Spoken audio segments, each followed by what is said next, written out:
xin chào các bạn. Hôm nay Linh gọi đây với ông xã. Thì chúng ta đang phải trốn ở ngoài ban công bởi vì con bé đang ngủ. Thì hôm nay Linh xin ông xã chia sẻ một chút về sự nghiệp của anh ấy và xin những cái góp ý, những cái lời khuyên từ sự nghiệp của anh Kevin. Nhưng có một chút cái khác biệt là anh ấy không biết nói tiếng Việt thì chúng ta cần phải đổi qua tiếng Anh nha. Okay, so this is Kevin. Xin chào các bạn. Very good. That's all I know. So Kevin here has had quite a long experienced history at working both in corporate and at smaller companies. And so why don't we start off with Kevin telling us a little bit about your work history. Sure. Hey everyone. I am Kevin. I've been living in Vietnam for over 11, 12 years now. I moved here after grad school, and I've been working mostly in media and marketing. I used to work at Megastar, then later became CGV, then I worked at Ogilvyone Worldwide as a CMO there, and then most recently I was over at Apple. And so I've been mostly marketing roles and media roles, and I've worked in both the U.S. and here in Vietnam. And what else? That's it. Okay. That's quite a lot of history. I think that's 24 years of working experience, Yeah. and most of that is in marketing. Can you tell us a little bit about what you've seen are some of the biggest mistakes that people make in marketing, and what tips do you have for people to improve their marketing? Sure, of course, man. Yeah, so I think for me, and I don't think it really necessarily matters whether you have a marketing degree or not. And I think sometimes when you're in a marketing role or you're in business or whether you're a CEO, it doesn't really matter. Sometimes I think we forget about what it's like to just be a regular consumer. And we try to be all like, have a marketing framework or a model, something complicated, but then we forget it's like just being a regular consumer. So what attracts your attention? What do you want to do? And I think the way that we explain things and try to tackle the problem is through marketing techniques. But I think the first way to approach a problem is like, what is it like being a consumer, or what is it like being your target audience person? And I think sometimes we just forget that, and sometimes we forget just how to be human and be normal. But what does that mean? How do we do that? How do we remember what it's like to be a consumer? And I think sometimes like when you're working on a particular product or a particular industry, you forget like that you go to the mall or you go to the supermarket, and the things that attract your attention are probably the same things that would attract any regular customer's attention. And it's kind of like sometimes we put on our job hat when we go to work, and we forget that we're just also regular consumers at the same time. So this is like a customer journey, right? So you look at the journey. Yeah. So how do you build a customer journey? How would you start? I think the first way I always approach something is trying to imagine myself in the shoes of the customer. Mm-hmm. And I think also maybe for me, part of my success in Vietnam has been the fact that I'm not Vietnamese, and so I have to be very academic and have to study like what's going on here, what's going on there, and I really have to lean into my local team, right, who are traditionally 10 to 15 years younger than me, and I've been very fortunate to work with really good local Vietnamese teams, and so I just lean on them for that deep insight, and then I try to apply my frameworks and my thinking and my experience to what they're doing so that they can do a better job.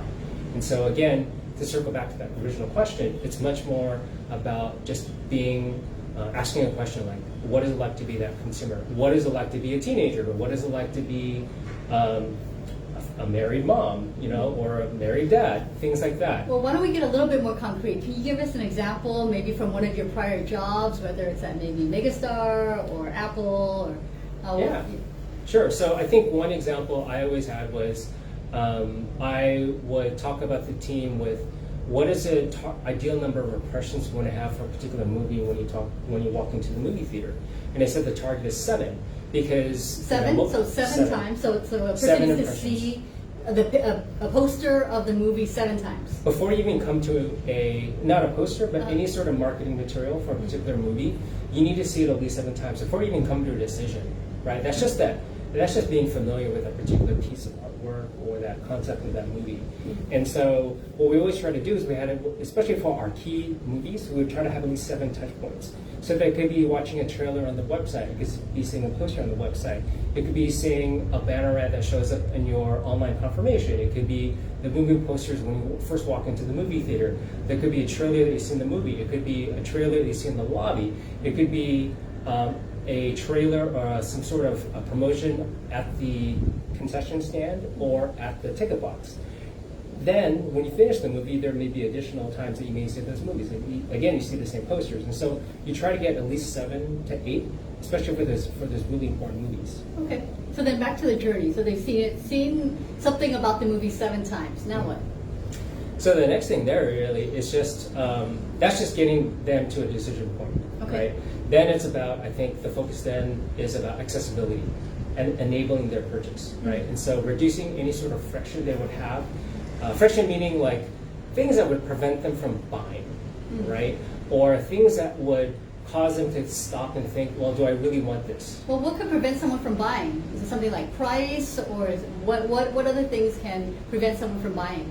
Yeah, it's like price is one thing, right? Anything that requires a decision. So it's anytime you move from kind of into a rational mindset of deciding on whether to do something. So price is a good one, as well as again using the movie analogy, the day of the week, or am I going to be able to go with the right people that I want to go with? Which seats do I want to sit in? So everything that you can do as a marketer or anyone trying to drive your business growth to reduce those decision points and to make it really, really easy for customers, I think all of it enables for a much smoother and better, and therefore better customer experience. That's really interesting because I think a lot of people, when they think about marketing, they think about branding, like how do I create the brand?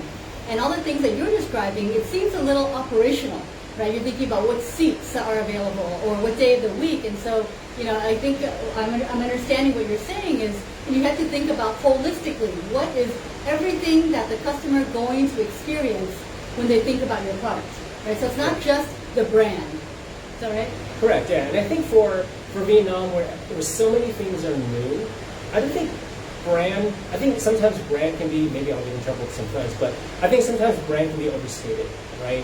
And you try to think about having a brand and a voice and all this stuff, but at the end of the day, are you at least handling the fundamentals? I think as you try to scale up a company and massively expand and have repeatable customer experiences, brand certainly comes into play there. It's very important as you continue to build out the corporate culture, how you communicate with all of your employees, how you communicate with your customers and your partners.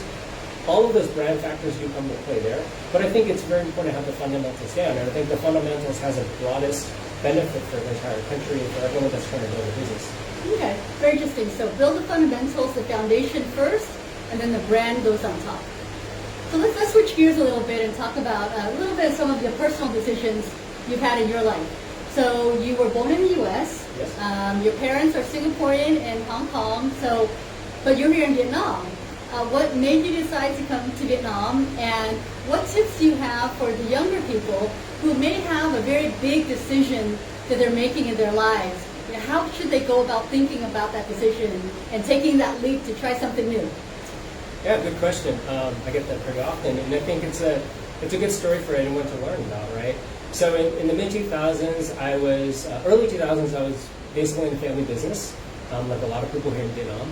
And we sold that business in the mid-2000s, and then I went to grad school. And my grad school is in LA. And the thing I was so kind of concerned about when I was in my classes was that I was, a lot of times in grad school what you do is you talk about case studies, right? And we kept doing these case studies about these old American companies that some of the companies I never even heard of. I had not heard of in years. They're publicly traded, but they weren't making the news. Meanwhile, when I look at Asia, or I would see friends that were posting something on Facebook about Asia, I kind of thought like, wow, there's just so much wealth being generated in Asia. I think that's where the action is, And so when I was in grad school, again, right, I got frustrated, and I wanted to be closer to where the action is. I wanted to be closer to where the growth is. And so therefore, I did a semester in Singapore and US, had a really good experience. But one reason why I really liked studying in Singapore was that it's a great jumping off point for the rest of Southeast Asia, right? And the way I thought about it too was that I saw North Asia, so Korea, Taiwan, and China, there's a lot of growth there, but I don't speak the language. And so I need to go to a market where I can learn a lot more, it's less mature, and I have a lot more opportunities. And so that's what brought me to Vietnam, was because during my study abroad, I came to Vietnam for a break. And we reconnected after a dozen years of going to university together. And I was just really impressed with the country. I looked at the trajectory and I saw an opportunity to do something meaningful and contribute here. And I got very lucky. I started working at Megastar Cineplex and later became CGV. And there's one thing I've always heard about from other people, which is whenever you have an opportunity to jump on a rocket ship, you should do it. And just because, you should just do it. And it's going to be a great learning opportunity. And I was really, really fortunate. I was surrounded by great leaders from the top. I was surrounded by a great team that I was able to bring in and work with me. We were very, very fortunate. And we made this incredible journey together. And so I was so fortunate and been here ever since 2009. That's awesome. So you get an opportunity, but how do you recognize that it's an opportunity? Because a lot of times it's kind of scary, right? It's a decision that's very different from what everybody else is doing. And so now you're going to move to a different country, you're going to try something different. I mean, how do you know this is an opportunity versus a risk? It's a good question. I mean, I think for me at that time in 2009 when I graduated, there's this thing we talk about in grad school called BATNA, right? Which is that's alternative no agreement, which is just like saying, if you're in a negotiation, what's the worst case that's going to happen, right? And the way I was looking at 2009, the unemployment situation in the U.S. wasn't very good, and there's nothing to lose by going for the journey and seeing what happens. If anything at all, I could win. There's an opportunity to come out positive, right? And so how do you recognize that? I think it's a matter of just saying, for me at least, I thought, I knew that I had a great skill set, like I've got experiences, and I think more importantly, I was just curious. And so what brought me to Singapore originally during grad school is because I was curious about Asia. And when I started looking around, I became even more curious about Vietnam, right? And so I think that's what it was for me. Plus, that's you. Okay, that's super interesting. So basically, you look at your BATNA, which is, what else could you be doing instead of taking decision A? You could do B or C, but if A is that rocket ship and the opportunity to really go high, then you jump on it. And the reality is, most of the time you could turn back, right? If you had come to Asia, you didn't like it, you can always go back to the US. Right. So, exactly. Yes, I think most people can also consider, if you go and you take that big leap, can you go back?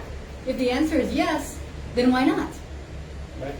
Yeah. And you'll find that, if you shoot, I don't know, there's always that saying, if you shoot for the stars, blah, blah, blah. I don't know the whole saying, but, the whole idea is that if you just try, and you go, you're going to end up going much further when you try, right? And especially if you get lucky onto a rocket ship, right? If that's the case. So if you aim here, but you only land here, that's better than you were aiming here, and you only get here. Correct. That's great. Okay, well, thank you so much, Kevin, for today. So I'm going to summarize really quickly 2 of Kevin's main points. The first one is when you're doing marketing, you need to build the foundation, right? And in order to build the foundation, you pretend like you don't know anything, right? Pretend like you just moved to a country and you don't speak the language and you don't know anything about the culture. And so you have to ask every single step in the customer journey to see if you're really considering every single viewpoint that the customer is experiencing. And then from there, you look at everything, not just the marketing, but the operations, everything that the customer will see and touch and feel, you need to think of as part of marketing. So that's the first one. And the second thing is when you have an opportunity and it's possibly could go really far, take it, right? Because you never know where life could lead you, and you don't want to live life kind of boring, right? So most decisions you can always turn back, and if you can, take that rocket ship and try your best and see where it goes. Thank you so much, Kevin, for your time today, and I hope everyone learned a little bit today. Have a good one. Bye. Bye-bye.